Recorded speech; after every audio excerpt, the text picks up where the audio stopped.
Incorpora Cast, o seu canal de informação e diálogo com o mercado imobiliário. Olá, meu nome é Luiz França, sou presidente da Abrainc e hoje eu tenho o prazer de receber duas pessoas muito importantes para o segmento imobiliário.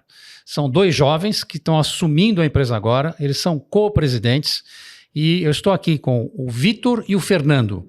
Os dois são responsáveis pela Pacaembu, que é uma empresa que atua fortemente no segmento do Casa Verde e Amarela no interior do estado de São Paulo. Então, vamos iniciar hoje aqui a nossa conversa com os dois. Queria aqui começar a pergunta que vem para os dois, né? Desde a fundação, em 1991, ou seja, você já tem aí uma longa estrada, né? A Pacaembu optou pela baixa renda no estado de São Paulo. Com o passar do tempo, as oportunidades de financiamento habitacional aumentaram muito, né? FGTS e tudo mais, tal, dando oportunidade de empreendimentos horizontais. Como exemplo que me deram aqui, que é o Residencial Nova Esperança em São José do Rio Preto, que foi o primeiro bairro planejado pela construtora. Quais foram os maiores desafios para atuar no interior e para atuar num bairro planejado como esse de São José do Rio Preto? França, primeiramente, obrigado pelo convite. De fato, a empresa já tem certa estrada de tempo. Nós focamos mesmo realmente nos bairros horizontais, até pela nossa identidade de ser de Marília, do interior de São Paulo. Viemos do interior e lá nós tínhamos a cultura da casa muito mais à frente do que o vertical. Então, isso, a Pacaembu acabou sendo virada para esse lado. Os desafios do interior, a expansão em que nós fomos crescendo e nos consolidando ao longo do tempo, nós temos os desafios de municípios diversos de atuação, cada um com a sua gestão, cada um com as suas regras e leis municipais. Então, nós conseguimos conciliar inúmeros municípios para o desenvolvimento do bairro horizontal se torna um desafio, nos adaptando em cada lugar à sua situação. E também temos a questão logística, em estar em todo o interior, todo o território, também você tem a operação um pouco mais distante uma da outra. Esses acho que são os principais desafios, porém, são as regiões do estado em que nos possibilitam fazer os bairros horizontais planejados. O caso do primeiro bairro nosso de um porte, um tamanho muito maior, foi o de São José do Rio Preto, Nova Esperança, que foram feitas 2.491 casas em um único bairro planejado, com comércio, lazer, e de fato, a partir dali que nós conseguimos cada vez mais nos especializar em grandes bairros planejados. Fernando, muito obrigado. Só para aqui todos saberem, né? O Fernando é engenheiro e o Vitor é advogado. Então, nós temos aqui uma dupla de engenheiro e advogado sendo co-presidentes da Pacaembu. Vitor, o que você tem a comentar aí? O que o Fernando colocou é fundamental. Eu acho que por mais que a gente está no interior de São Paulo, a gente tem que aprender a cultura de cada cidade, né? Cada local é um local, cada cidade é uma cidade. A gente sabe da vocação do interior de São Paulo para o produto horizontal, é um produto que ainda é mais aceito, as pessoas têm essa preferência, a gente se especializou nisso porque a gente veio do interior, mas mesmo assim as cidades, cada uma tem a sua característica, o seu perfil, a sua localização, e eu acho que quando você está muito concentrado, você realmente conhece bem aquele local. Quando você começa a expandir para várias cidades, você tem que alimentar esse conhecimento, porque essa diversidade ela existe. E principalmente porque quando você vai desenvolver esses bairros, você tem que entender o comércio, você tem que entender a indústria, as alternativas viárias da cidade, os serviços públicos, porque aquele local tem que ser muito agradável para as pessoas viverem, até porque a gente quer se perpetuar nessas cidades. E eu acho que esse foi o grande desafio, entender cada cidade, estar presente, conhecendo o interior, mas conhecendo também cada uma dessas cidades que a gente trabalha. Na verdade, é o grande lema de toda empresa que tem sucesso, né? Conhecer o seu cliente e produzir o seu produto para o cliente final, né? Acho que esse é o sucesso de qualquer empresa em qualquer segmento da economia. Parabéns. Agora, vou continuar com o Vitor aqui, mandar uma pergunta para você, Vitor. Recentemente, a Pacaembu completou 30 anos e passou pela revitalização da marca, trazendo o slogan Transformando Gerações. Comenta um pouquinho para a gente Como foi esse processo de assumir a presidência e como é essa gestão em dupla dentro da Pacaembu? Eu acho que quando a gente enfrentou a gente já vem sendo há muito tempo criados, eu e o Fernando, assim, já tem uma história longa na Pacaembu, para eventualmente estar à frente da empresa. E ao longo desses anos, a gente foi tendo papéis diversos. Eu acho que isso ajudou a gente a construir essa dualidade. O Fernando, ele sempre complementou muito no lado operacional, ele está à frente hoje dessa parte de desenvolvimento imobiliário, comercial, ele é engenheiro, então ele entende a parte de construção, apesar de hoje essa área estar ligada a mim. Então, na frente operacional, ele sempre desenvolveu e a gente conseguiu trabalhar muito bem essa divisão de tarefas. Enquanto eu estou ligado mais numa parte de relacionamento e estratégica, desenhando os caminhos da empresa, mas assim, com uma identidade única. Eu acho que isso foi o principal, né, Fernando? A gente conseguiu colocar uma identidade única na empresa, o Fernando à frente de um lado, eu à frente de outro. Apesar da pergunta ser para o Vitor, Fernando, é uma pergunta que seria para os dois, então eu gostaria que você comentasse também. É exatamente o que o Vitor falou, essa complementação a gente sempre viu com muitos bons olhos. Na verdade, sempre nós brincávamos recentemente nesse papel nosso de dividir a coprevidência. Não, na verdade a gente está unindo os esforços para justamente poder focar cada um nas frentes que tem mais conhecimento, mais habilidade. Então, nós, durante a nossa história na Pacaembu, o Vitor começou um pouco antes que eu, nós tivemos papéis diferentes lá dentro, frentes diferentes. Eu, como o Vitor disse, pelo lado de engenheiro, passei um bom tempo em planejamento, projetos, suprimentos, e acabei tendo essa ligação natural pela parte de engenharia e um lado comercial que ambos temos, né? Aí é uma questão de nós dois mesmo, pessoal. E nesse tempo em que fomos criados, esses caminhos em que andamos foram muito bem definidos, né? E hoje, quando nós fizemos essa copresidência, nós ficamos bem estabelecidos em que frente cada um atuaria. Então, está sendo bem bacana, a produção está sendo muito produtiva, por sinal, porque a gente consegue focar, de fato, cada um no aprendizado que tivemos dentro da empresa. Eu posso dar um testemunho, né? Conhecendo vocês dois e vendo vocês dois atuarem juntos, já viajamos, já fizemos visitas juntos e tudo mais, dá para perceber que os dois falam para a empresa com muita propriedade e falam para a empresa como se fosse um só, né? Então isso é muito importante, essa união que vocês têm de pensamento com relação à empresa, que vai levar, sem dúvida nenhuma, a um grande crescimento da Pacaembu nos próximos anos. Crescer mais ainda, né? Porque a Pacaembu já vem crescendo. Com certeza. Fernando, essa pergunta agora é para você. A Pacaembu foi eleita em 2016 a melhor construtora no Brasil no ranking As Maiores Dá Dinheiro, que é da revista Isto É, a qual recebeu o título 5 anos consecutivos. Não é fácil receber um título 5 anos consecutivos. E também foi eleita pelo ranking da Intec as 100 maiores construtoras do Brasil, como a construtora que mais entregou casas no país em 2021. Como é que é receber, com a missão que vocês têm, com a idade que vocês têm, um prêmio tão importante? É muito gratificante, França. Nós temos esses prêmios, eles mostram assim que estamos no caminho certo. Não é da noite para o dia que isso foi que nós conseguimos conquistar. A empresa na FIM tem 30 anos, conforme dissemos aqui, e conseguir chegar num ponto desse e manter por um período de 5 anos até hoje, enfim, é muito gratificante, porque mostra que estamos fazendo trabalho e uma evolução constante. Eu acho que a evolução ela é para o resto da vida, para o resto da empresa, mas mostra que estamos no caminho certo.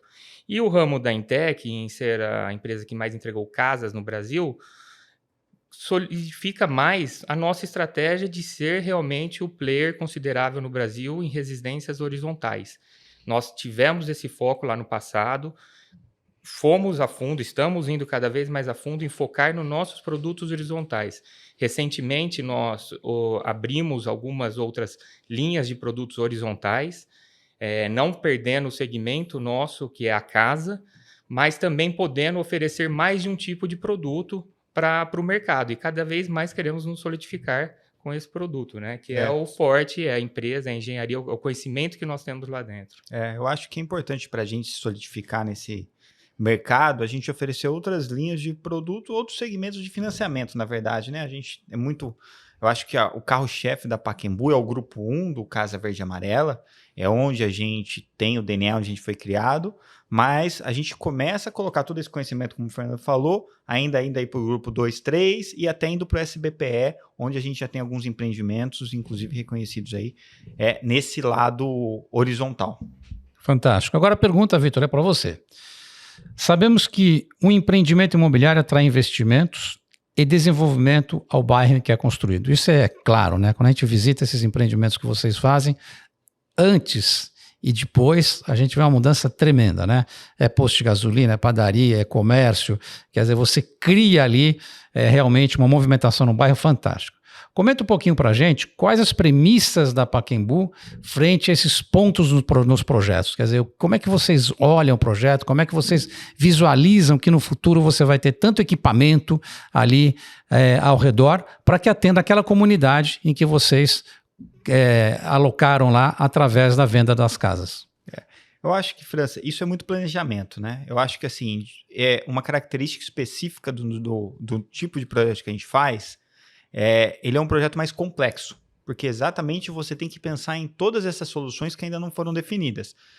Não só a parte de serviços futuros, acesso, mas água, esgoto, você vem desde o começo. Então, eu acho que é você... Primeiro, buscar áreas em que você sabe que você vai ter essa facilidade de levar esses serviços, áreas que você vai ter uma característica melhor de ter um acesso mais facilitado, de certa maneira, uma proximidade maior com o centro urbano, ou criar centralidades que desenvolvem esses bairros, eles são fundamentais. E cada vez mais a gente aprimora isso, né? A gente tem colocado cada vez mais esforços em transformar essas áreas em verdadeiras comunidades e centros desenvolvidos, porque com essa ideia nossa, a gente assim, tem um foco muito grande de entrar numa cidade e permanecer naquela cidade. E a gente sabe que a nossa maior propaganda é aqueles empreendimentos que a gente já entregou.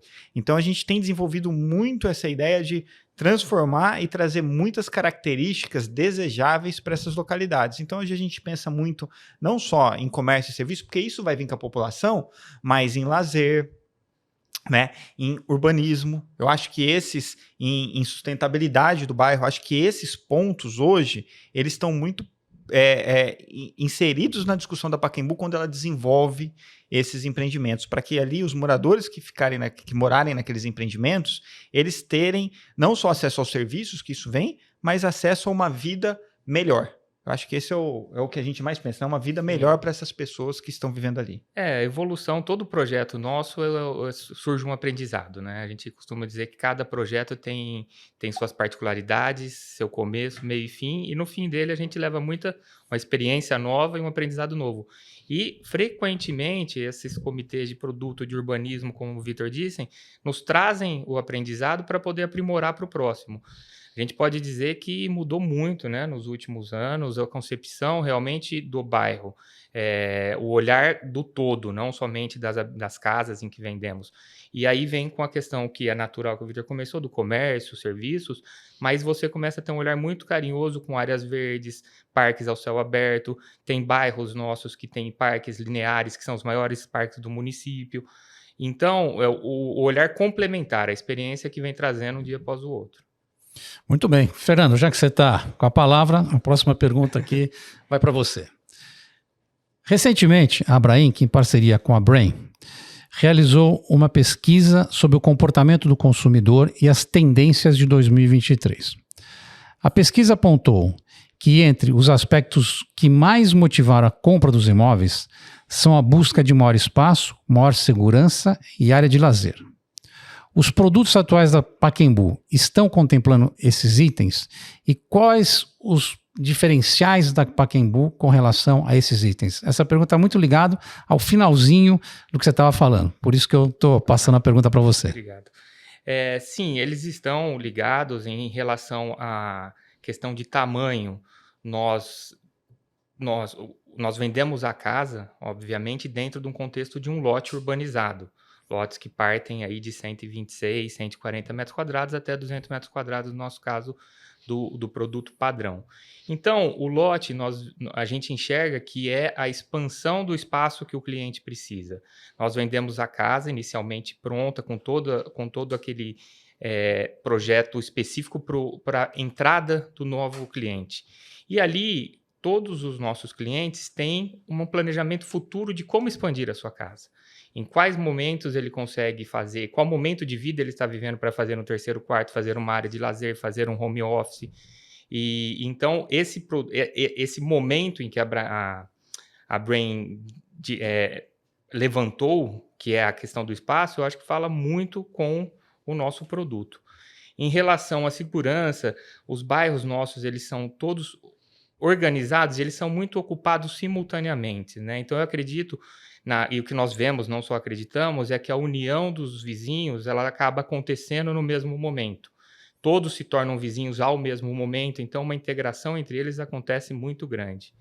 Eu acho que são esses os pontos que a Brain levantou, que vai muito em linha com o que a Pacaembu defende. Nós vamos agora mudar um pouquinho o capítulo e a pergunta vai para os dois. Nós vamos falar um pouquinho do tema sustentabilidade. E o Vitor pode começar a responder a sustentabilidade, depois o Fernando pode continuar aqui. A Pacaembu Construtora foi certificada com o selo verde, que atesta a qualidade sustentável, regenerativa e as boas práticas da empresa. E tem um empreendimento, que é o Fan House, em Ribeirão Preto, recebeu o selo Casa Azul da Caixa, que reconhece e incentiva a adoção de soluções urbanísticas e arquitetônicas de qualidade. É percebível como o setor tem olhado cada vez mais para essa questão de sustentabilidade. Quais são os próximos passos da Pacaembu com relação à sustentabilidade? Realmente essa é uma questão muito importante. Como um dever até nosso cívico, né, de olhar para isso e ver esse novo mundo. Então, a gente tem prestado muita atenção com as questões sustentáveis, e quando a gente fala em bairros planejados, ela é até mais importante, porque ela faz contexto não só da moradia dessa família, mas do local em que aquela comunidade vai se desenvolver, né? A gente tem uma questão dessa criação de toda a parte de praças, de espaços verdes. A gente toma muito cuidado de proteger esses espaços verdes e cada vez criá-los de uma maneira que eles possam se perpetuar e crescer cada vez mais. Mas não só isso, acho que a gente tem olhado novas iniciativas. Eu acho que a maior iniciativa que a gente tem para o momento agora a gente começou a participar, aqui até junto com a Brainc, junto com o Sinduscon, do mapeamento de toda a nossa cadeia de produção de CO2. Eu acho que isso deve ser feito pelo setor e a Pacaembu está à frente. A gente está apoiando bastante essas duas iniciativas para a gente mapear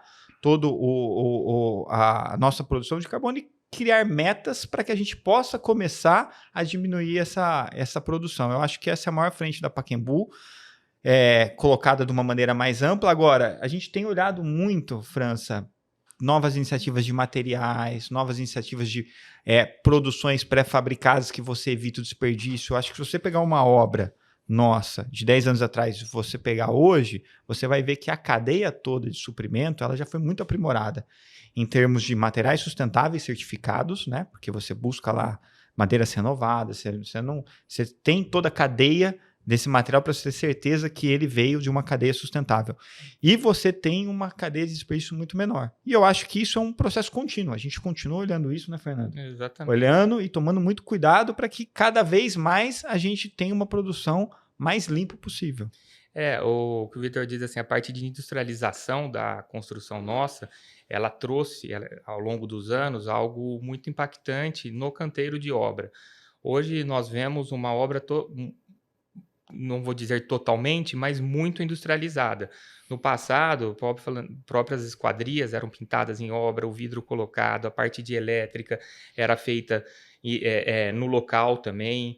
Enfim, muitas montagens eram feitas, o que fazia com o desperdício de material e entulho fosse muito maior do que é hoje. Hoje nós temos uma grande gama de produtos que já vêm industrializados exatamente para o tamanho da habitação que estamos construindo. Então, a sobra de material, ela diminuiu muito ao longo do tempo. Eu acho que esse também foi um ganho muito importante na evolução do canteiro de obra.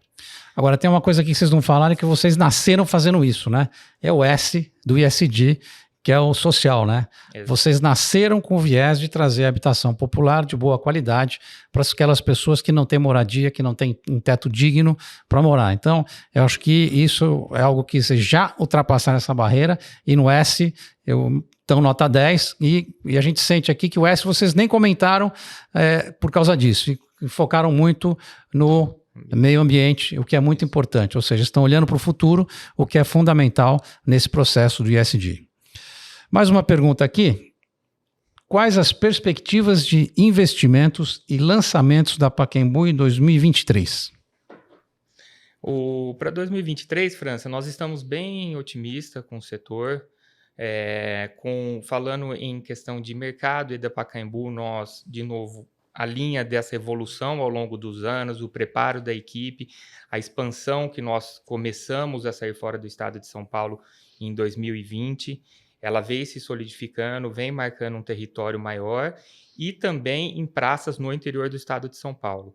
Então, nós estamos mantendo a nossa perspectiva de crescimento sustentável dentro da empresa, um crescimento em que nós estamos colocando os profissionais à frente, novas praças à frente, com os desafios bem tangíveis e que causam um efeito de crescimento na empresa.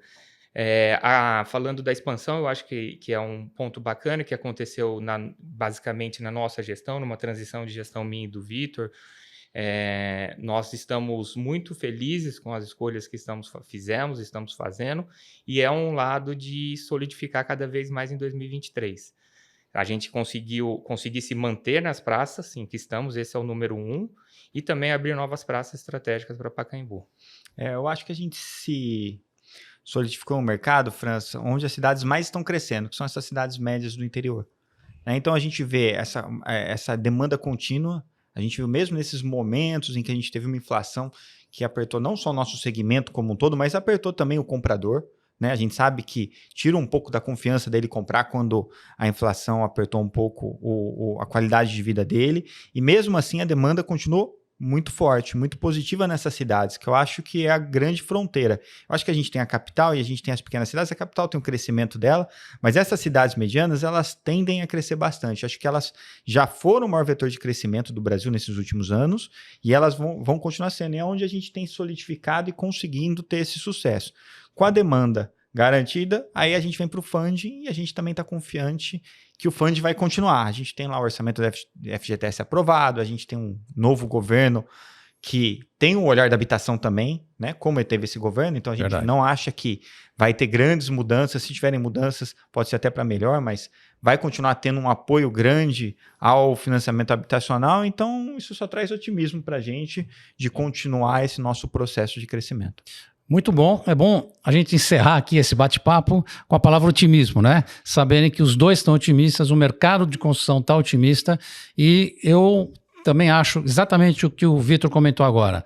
O programa habitacional para baixa renda iniciou-se lá atrás na gestão do Partido dos Trabalhadores, foi desenvolvido por esse governo agora, evoluiu, e o que pode acontecer é mais evolução, dado que é necessário para o Brasil reduzir o déficit habitacional na baixa renda. Eu queria imensamente agradecer ao Vitor e ao Fernando, que estiveram aqui hoje com a gente no IncorporaCast, e muito obrigado também a todos aqueles que estão vendo aqui o nosso bate-papo. Um abraço a todos.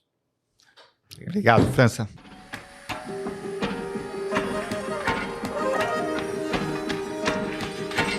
IncorporaCast, o seu canal de informação e diálogo com o mercado imobiliário.